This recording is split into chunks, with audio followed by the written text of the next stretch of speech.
জাতীয়তাবাদী দল থেকে কাজী নাজমুল হোসেন তাপস সাহেবকে যেন ধানের শীষের প্রতীক নমিনেশনটা চূড়ান্ত ভাবে দেওয়া হয় এবং এই নমিনেশনটা যেন পুনর্বিবেচনা করা হয়। সেই জন্য আমাদের নেতা জাতীয়তাবাদী দলের ভারপ্রাপ্ত চেয়ারম্যান জননেতা তারেক রহমান, দেশনেত্রী খালেদা জিয়া এবং জাতীয়তাবাদী দলের স্ট্যান্ডিং কমিটির কাছে আমরা দাবি করেছি নবীনগরের নমিনেশনটা যেন চূড়ান্ত ভাবে জননেতা কাজী নাজমুল হোসেন তাপসকে দেওয়া হয়, যেহেতু নবীনগরের মাঠে সর্বদিক দিয়ে তিনিই জনপ্রিয়তার শীর্ষ।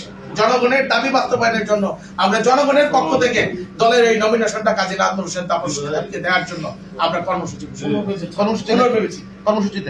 কর্মসূচিটা বলেন না। কর্মসূচিটা আগামী রবিবার সকাল 10টা থেকে নবীনগর পৌর এলাকা থেকে নবীনগরের সর্বশেষ সীমানা জিনুদপুর ইউনিয়নের বাঙ্গরা বাজার পর্যন্ত আমাদের দলের সকল পর্যায়ের নেতা কর্মী, সমর্থক, শুভাকাঙ্ক্ষী এবং সাধারণ জনগণকে নিয়ে একটি শান্তিপূর্ণ মানববন্ধন কর্মসূচি পালন করবো আমরা। এবং আমাদের দাবি বাস্তবায়নের জন্য পরবর্তীতে আরো কর্মসূচি আসবে, সেটা আমরা পরবর্তীতে আপনাদের জানিয়ে দেব।